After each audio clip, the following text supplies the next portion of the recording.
പ്രഭാത വാർത്തയിലേക്ക് വിശദമായി കടക്കുന്നു. സംസ്ഥാനം ചുട്ടുപൊള്ളുന്നു. പാലക്കാട്, തൃശൂർ, കോഴിക്കോട്, ആലപ്പുഴ ജില്ലകളിൽ ഉഷ്ണതരംഗ മുന്നറിയിപ്പ് ഇന്നും തുടരും. സൂര്യാഘാതമേറ്റ് ഇന്നലെ മാത്രം സംസ്ഥാനത്ത് 2 പേർ മരിച്ചു. കനത്ത ചൂടിനെ തുടർന്ന് പ്രൊഫഷണൽ കോളേജുകൾ ഉൾപ്പെടെയുള്ള വിദ്യാഭ്യാസ സ്ഥാപനങ്ങൾ ഈ മാസം 6 വരെ അടച്ചിടും. ജോലി സ്ഥലങ്ങളിലും വിദ്യാഭ്യാസ സ്ഥാപനങ്ങളിലും നിയന്ത്രണങ്ങൾ ഏർപ്പെടുത്തിയിട്ടുണ്ട്. ചില ജില്ലകളിൽ രാത്രി താപനില മുന്നറിയിപ്പും നൽകിയിട്ടുണ്ട്. തമിഴ്നാട്ടിൽ കത്തിരി വെയിൽ നാളെ ആരംഭിക്കും. ഏറ്റവും ചൂടേറിയ ദിനങ്ങളാകും ഇനി സംസ്ഥാനത്തുണ്ടാകുക. ചൂട് കൂടിയതോടെ തമിഴ്നാട്ടിലെ 7 ജില്ലകളിൽ ഇന്നലെ ഓറഞ്ച് അലർട്ട് പ്രഖ്യാപിച്ചു. 8 ജില്ലകളിൽ യെല്ലോ അലർട്ടുമുണ്ട്. 3 ദിവസത്തേക്കാണ് മുന്നറിയിപ്പുള്ളത്. കരൂർ പരമതിയിൽ ഇന്നലെ 44.3 ഡിഗ്രി സെൽഷ്യസ് ചൂട് രേഖപ്പെടുത്തിയിരുന്നു.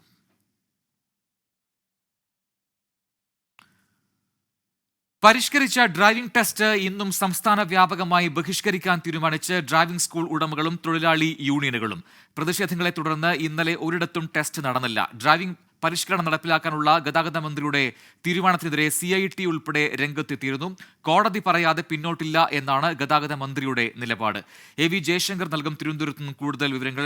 ജയശങ്കർ, ഈ ടെസ്റ്റ് ബഹിഷ്കരണം അത് ഇന്നും തുടരാനാണ് സംയുക്ത സമരസമിതിയുടെ തീരുമാനം. എന്താണ് ആവശ്യങ്ങളൊപ്പം തന്നെ ഇന്ന് കേസിൽ ഇടക്കാല വിധിയും പ്രതീക്ഷിക്കുന്നുണ്ടല്ലോ?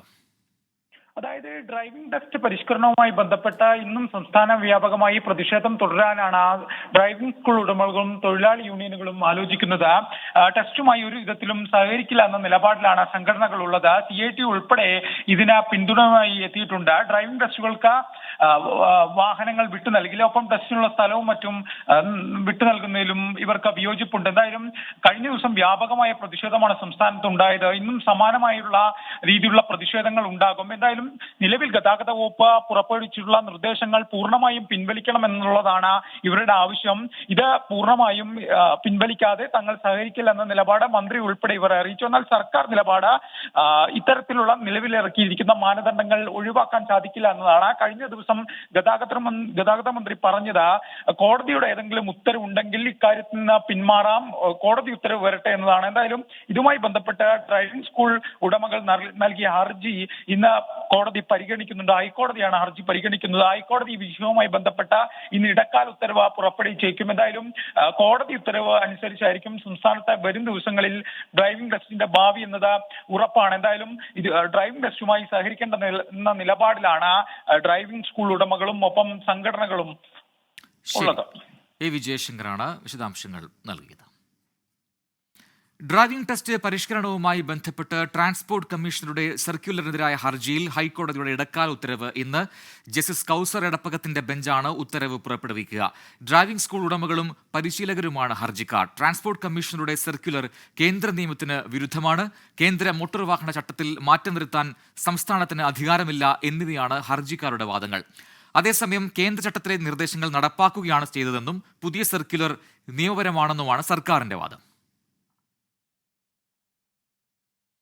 മാസപ്പടി വിവാദവുമായി ബന്ധപ്പെട്ട് മുഖ്യമന്ത്രിക്കും മകൾക്കുമെതിരെ മാത്യു കുഴൽനാടൻ MLA നൽകിയ ഹർജിയിൽ തിരുവനന്തപുരം വിജിലൻസ് കോടതി ഇന്ന് വിധി പറയും.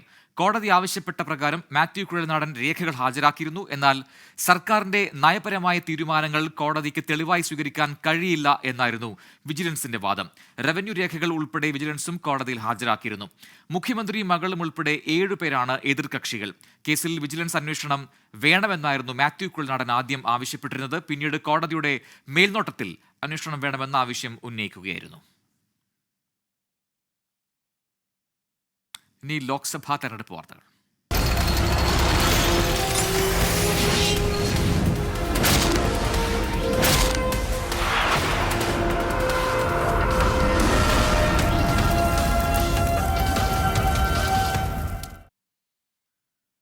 അമേഠി, റായ്ബറേലി സീറ്റുകളിലെ സ്ഥാനാർത്ഥികളുടെ കാര്യത്തിൽ അവസാന ദിവസം വരെ സസ്പെൻസ് തുടർന്ന് കോൺഗ്രസ്. 2 മണ്ഡലങ്ങളിലും നാമനിർദ്ദേശ പത്രിക സമർപ്പിക്കാനുള്ള സമയപരിധി ഇന്ന് അവസാനിക്കാനിരിക്കെ കോൺഗ്രസ് സ്ഥാനാർത്ഥികളെ ഇതുവരെ പ്രഖ്യാപിച്ചിട്ടില്ല. രാഹുൽ ഗാന്ധിയുടെയും പ്രിയങ്ക ഗാന്ധിയുടെയും പോസ്റ്ററുകളുമായി 2 മണ്ഡലങ്ങളിലെയും പ്രവർത്തകർ രാത്രി വൈകിയും പ്രഖ്യാപനം കാത്തിരുന്നു. ഇന്ന് പത്രിക സമർപ്പണത്തിനായി വൻ റാലിക്കുള്ള തയ്യാറെടുപ്പുകളും പൂർത്തിയായിട്ടുണ്ട്. ബൽറാം രംഗാടി ഡൽഹിയിൽ നൽകും കൂടുതൽ വിശദാംശങ്ങൾ. ബൽറാം, അമേഠിയിലും റായ്ബറേലിയിലും രാഹുൽ ഗാന്ധിയും പ്രിയങ്ക ഗാന്ധിയും യഥാക്രമം മത്സരിക്കുമോ എന്ന കാര്യത്തിലാണ് ഇപ്പോഴും സസ്പെൻസ് ഉള്ളത്. പക്ഷേ പാർട്ടി പ്രവർത്തകരും അണികളും അത് വലിയ രീതിയിൽ പ്രതീക്ഷിക്കുന്നുണ്ട്. എന്താണ് ഇത്രമാത്രം സസ്പെൻസ് തുടരാൻ ഇപ്പോഴുള്ള കാരണം ആ പാർട്ടിക്ക്? ഒപ്പം ഇന്നത്തെ സമയപരിധി അതുകൂടി പരിഗണിച്ചുകൊണ്ട് എപ്പോഴായിരിക്കും അന്തിമ പ്രഖ്യാപനം ഉണ്ടാവുക?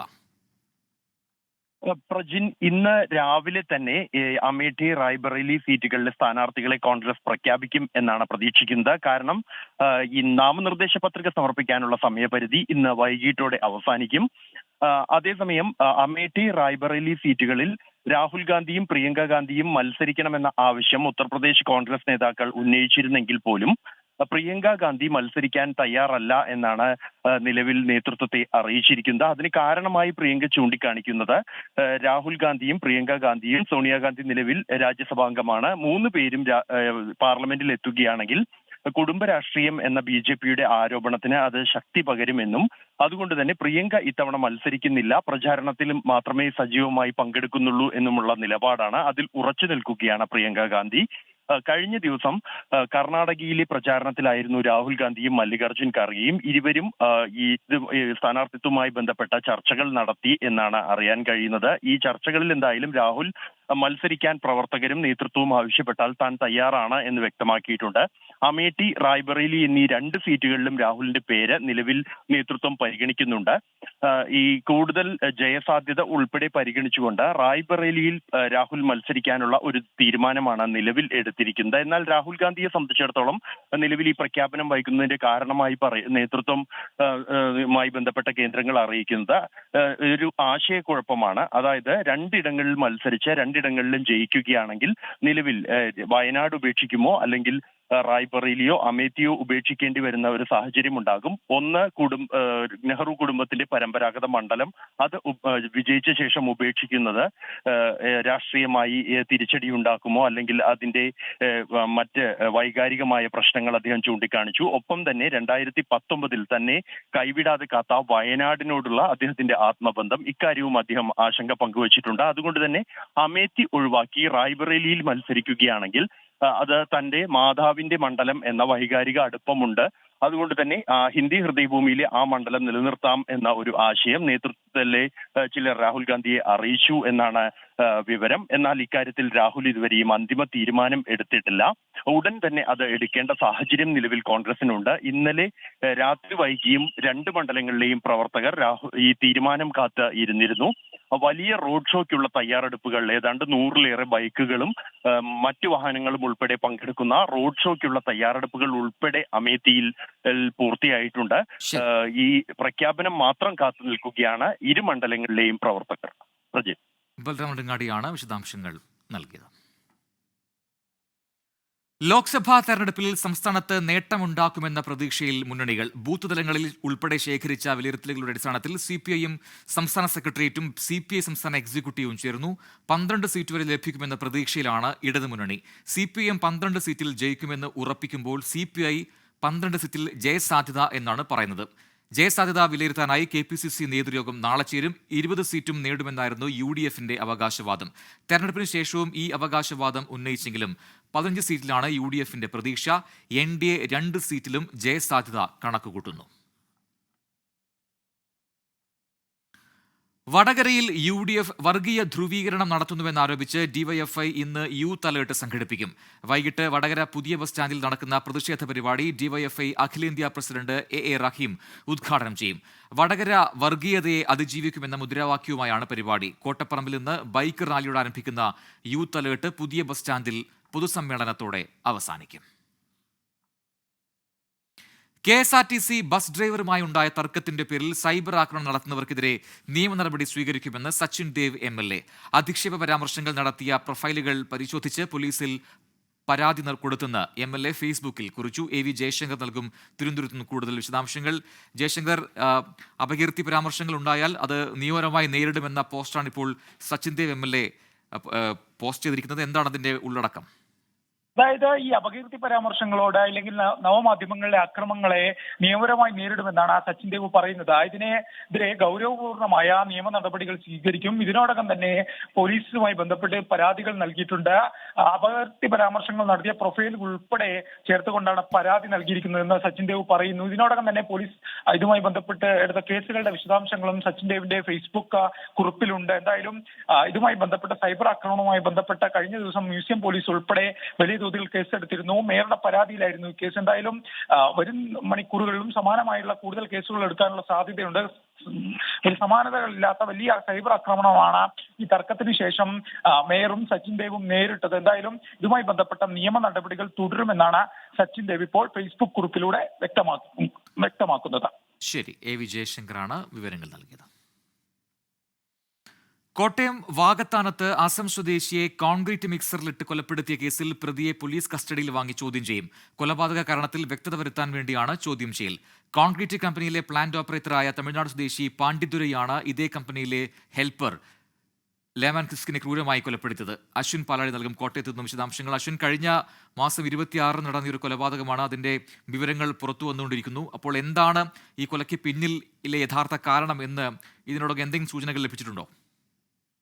പ്രജിൻ, 26-ാം തീയതി നടന്ന മരണമാണെങ്കിലും ആദ്യം അത് അസ്വാഭാവിക മരണത്തിന് കേസെടുക്കുകയും പിന്നീട് നടത്തിയ വിശദമായ അന്വേഷണത്തിലാണ് ഇതൊരു ക്രൂരമായ കൊലപാതകമാണ് എന്ന് പോലീസിന് മനസ്സിലാകുന്നത്.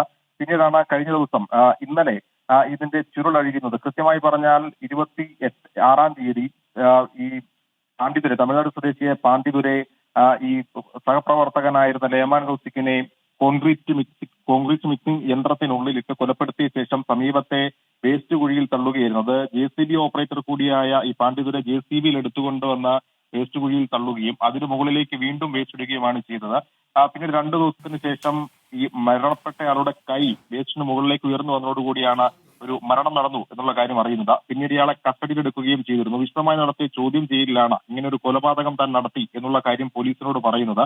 പക്ഷെ എന്താണ് കൊലപാതകത്തിന് കാരണം, ഇവർ തമ്മിൽ ഏതെങ്കിലും തരത്തിലുള്ള വൈരാഗ്യമുണ്ടോ എന്നടക്കമുള്ള കാര്യങ്ങളിൽ പോലീസിന് ഇപ്പോഴും വ്യക്തതയില്ല. ഈ പ്രതിയെ ഇപ്പോൾ കോടതി റിമാൻഡ് ചെയ്തിരിക്കുകയാണ്. എന്തായാലും പാണ്ഡിതുരെ കസ്റ്റഡിയിലെടുത്ത് വിശദമായ ചോദ്യം ചെയ്യൽ നടത്തി കൊലപാതകത്തിന് പിന്നിലെ കാരണം എന്താണ് എന്നടക്കമുള്ള കാര്യങ്ങൾ വിശദമായി ചോദിച്ചറിയാനാണ് പോലീസ് തയ്യാറെടുക്കുന്നത്. അതിന്റെ അടിസ്ഥാനത്തിൽ ഇന്ന് കസ്റ്റഡി അപേക്ഷ നൽകാനാണ് കോട്ടയം ജില്ലാ പോലീസിന്റെ തീരുമാനം. ശരി, അശ്വിൻ പാലാഴിയാണ് കോട്ടയത്ത് നിന്ന് വിശദാംശങ്ങൾ നൽകിയത്. ഡൽഹി മദ്യനയ അഴിമതി കേസിൽ ED അറസ്റ്റ് ചോദ്യം ചെയ്ത് അരവിന്ദ് കെജ്രിവാൾ നൽകിയ ഹർജി ഇന്ന് സുപ്രീം കോടതി പരിഗണിക്കും. കഴിഞ്ഞ തവണ ഹർജി പരിഗണിക്കവേ EDയോട് കോടതി ചോദ്യങ്ങൾ ഉന്നയിച്ചിരുന്നു. ലോക്സഭാ തെരഞ്ഞെടുപ്പിനെ തൊട്ടു മുൻപ് കെജ്രിവാളിനെ അറസ്റ്റ് ചെയ്യാനുള്ള സാഹചര്യം എന്തായിരുന്നുവെന്ന് വിശദീകരിക്കാൻ EDയോട് സുപ്രീം കോടതി ആവശ്യപ്പെട്ടിട്ടുണ്ട്. ED ഇന്ന് കോടതിയിൽ വിശദീകരണം നൽകിയേക്കും. ജസ്റ്റിസ് സഞ്ജീവ് ഖന്ന അധ്യക്ഷനായ ബെഞ്ചാണ് ഹർജി പരിഗണിക്കുക. പശ്ചിമബംഗാൾ ഗവർണർ CV ആനന്ദബോസിനെതിരെ സ്ത്രീ പീഡന ആരോപണവുമായി തൃണമൂൽ കോൺഗ്രസ്. ഗവർണർക്കെതിരെ സ്ത്രീയുടെ പരാതിയുണ്ടെന്നും തൃണമൂൽ കോൺഗ്രസ് ആരോപിക്കുന്നു. ആരോപണം നിഷേധിച്ച CV ആനന്ദബോസ് തന്നെ അപകീർത്തിപ്പെടുത്തി തെരഞ്ഞെടുപ്പ് നേട്ടമുണ്ടാക്കാനുള്ള ശ്രമം നടക്കുകയാണെന്ന് പ്രതികരിച്ചു. തൃണമൂൽ കോൺഗ്രസിന്റെ ആരോപണത്തിന് രാജ്ഭവൻ പരിസരത്ത് പോലീസിന് പ്രവേശനം വിലക്കിയിട്ടുണ്ട്.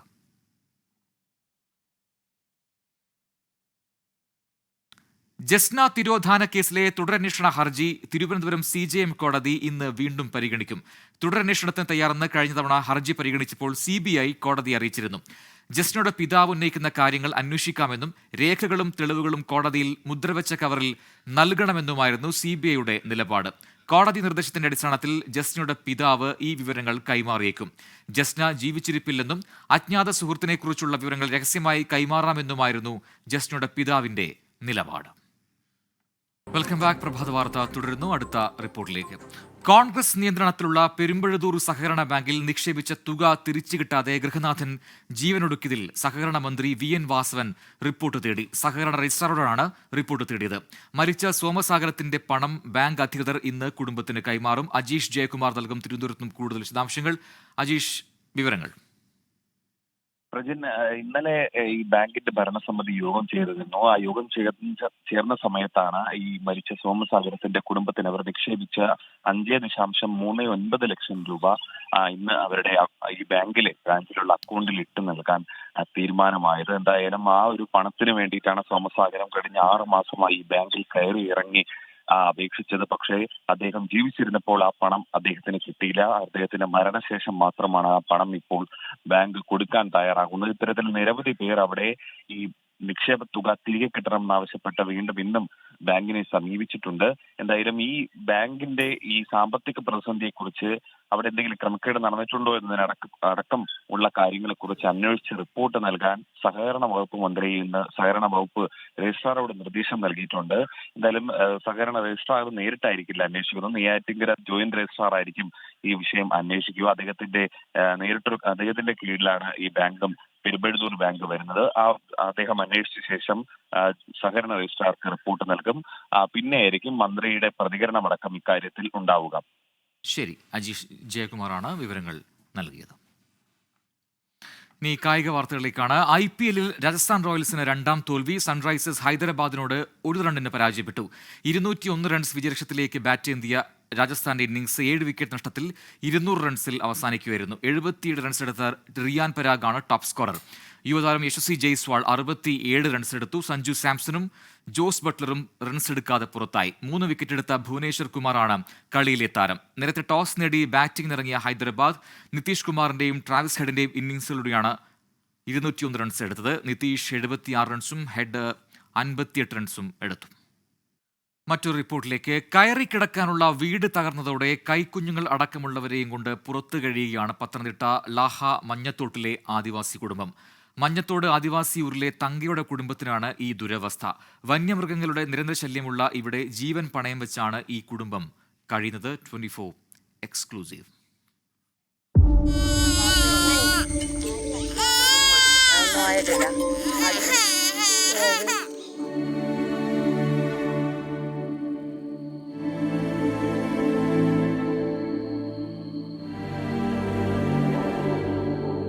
രാത്രി ഒരു 9 മണിയൊക്കെ ആയപ്പോഴാണ് വീഴുന്നത്, സാധനം വീണത്. നല്ല ഉറക്കമായിരുന്നു. അങ്ങനെ ചാടി പെട്ടെന്ന് ഇങ്ങനെ എണ്ണിച്ച് കുഞ്ഞിനെടുത്ത് വെളിയെ ചാടി. പിന്നീട് ഞങ്ങൾ തറയിലെല്ലാം കൂടെ വിരിച്ചിട്ട് അവിടെ കിടന്നു മണ്ണിനകത്ത്. മഴ വരുമ്പോൾ താറപ്പം മണ്ടയിൽ കൂടെ എടുത്തിട്ട് അങ്ങനെ കിടക്കും. ഇന്നലെ രാത്രിയോടെ ഉറങ്ങിക്കിടക്കുകയായിരുന്ന തങ്കയും മക്കളും വലിയ ശബ്ദം കേട്ട വീടിന് പുറത്തേക്ക് കുഞ്ഞുങ്ങളെയും എടുത്ത് ഓടുകയായിരുന്നു. മരത്തൂണുകൊണ്ട് നിർമ്മിച്ച വീട് നിലം പൊത്തുന്നത് കണ്ടു നിൽക്കാനേ അവർക്കായുള്ളൂ.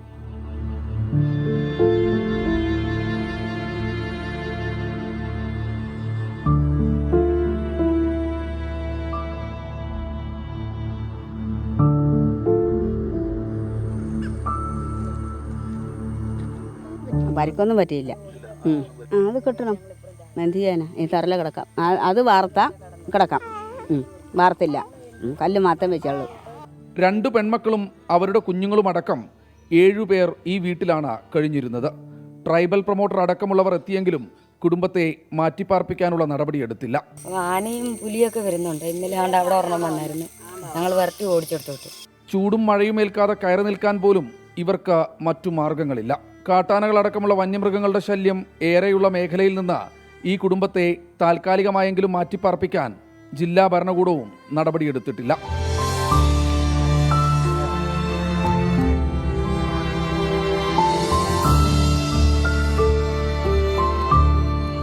വീട് തകർന്ന ഈ കുടുംബം ഈ മുറ്റത്ത് കിടക്കാൻ തുടങ്ങിയിട്ട് മണിക്കൂറുകൾ പിന്നിട്ടു.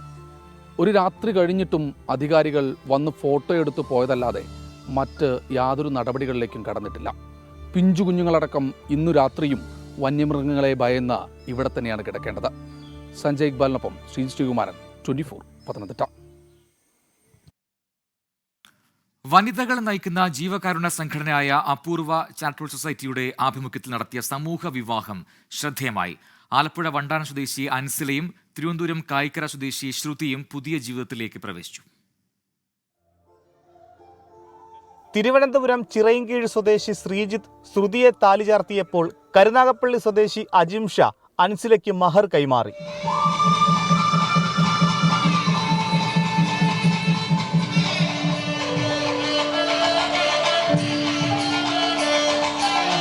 ونشهد أن لا إله إلا الله وحده لا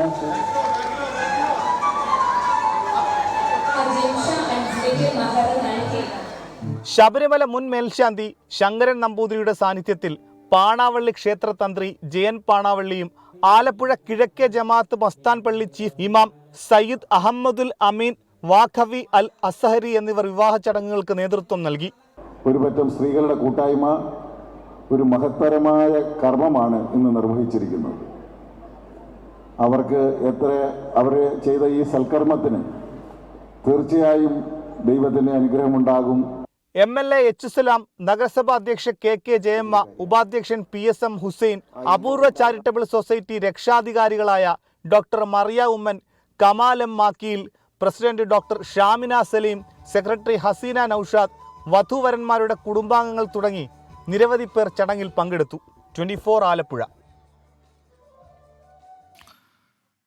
പാലക്കാട് LDF സ്ഥാനാർത്ഥി A വിജയരാഘവന്റെ വിജയം ഉറപ്പിച്ച് വീണ്ടും CPIM ഫ്ലക്സ് സ്ഥാപിച്ചു. ഉറപ്പാണ് പാലക്കാട് എന്നാണ് അവകാശവാദം. നിയുക്ത MP-ക്ക് അഭിവാദ്യം എന്നെഴുതിയ ഫ്ലക്സ് നേരത്തെ പോലീസ് നീക്കിയിരുന്നു. നിഖിൽ പരമേഷ് നൽകും കൂടുതൽ വിശദാംശങ്ങൾ പാലക്കാട് നിന്നും. നിഖിൽ, വീണ്ടും വിജയരാഘവന് അഭിവാദ്യങ്ങൾ അർപ്പിച്ചുകൊണ്ട് മറ്റൊരു പോസ്റ്റർ അതേ സ്ഥലത്ത് തന്നെയാണ് വീണ്ടും വന്നിരിക്കുന്നത്. വിശദാംശങ്ങൾ എന്താണ്? പ്രജിൻ, നേരത്തെ നിയുക്ത MP-ക്ക് അഭിവാദ്യങ്ങൾ എന്ന് കാണിച്ചുകൊണ്ടായിരുന്നു പൊൻപാറയിൽ ഒരു ഫ്ലക്സ് പ്രത്യക്ഷപ്പെട്ടത്. എന്നാൽ ഇത് നേതൃത്വത്തിന്റെ അറിവോടുകൂടിയല്ല എന്നുള്ള വിവരം പുറത്തു വരികയും പിന്നീട് പോലീസ് ഇത് നീക്കം ചെയ്യുകയും ചെയ്തു. തെരഞ്ഞെടുപ്പ് പെരുമാറ്റച്ചട്ടം നിലനിൽക്കുന്ന സാഹചര്യത്തിൽ ഇതിന് പിന്നാലെയാണ് ഇപ്പോൾ പ്രവർത്തകരെ നിരാശപ്പെടുത്തേണ്ട എന്നുള്ള കാര്യം മുൻനിർത്തിക്കൊണ്ട് ഉറപ്പാണ് പാലക്കാട് എന്ന തലവാചകത്തോടുകൂടി A വിജയരാഘവന്റെ ചിത്രവും ഉൾപ്പെടുത്തുന്ന ഫ്ലക്സ് വീണ്ടും പ്രത്യക്ഷപ്പെട്ടിരിക്കുന്നത്. നേരത്തെ ഫ്ലക്സ് സ്ഥാപിച്ച അതേ ഇടത്ത് തന്നെയാണ് വീണ്ടും ഒരു ഫ്ലക്സ് കൂടി വന്നിരിക്കുന്നത്. CPM ഉപ്പുകുളം ബ്രാഞ്ച് കമ്മിറ്റിയാണ് ഈ ഫ്ലക്സ് വെച്ചത്. പാലക്കാട് മണ്ഡലത്തിൽ ഇത്തവണ ശക്തമായിട്ടുള്ള പോരാട്ടമായിരുന്നു നടന്നിരുന്നത്. ഇരു മുന്നണികളും തമ്മിൽ വാശിയേറിയ പോരാട്ടം നടന്ന ഘട്ടത്തിൽ ശരി, നിഖിൽ, ഫ്ലക്സ് വീണ്ടും വന്നതോടുകൂടി എങ്ങനെയാണ് പാർട്ടി നേതൃത്വം ഇതിൽ ഇടപെടുന്നതെന്നാണ് ഇനി അറിയേണ്ടത്. നിഖിൽ പരമേഷാണ് പാലക്കാട് വിശദാംശങ്ങൾ നൽകിയത്. ഇതോടെ പ്രഭാത വാർത്ത പൂർത്തിയാവുന്നു.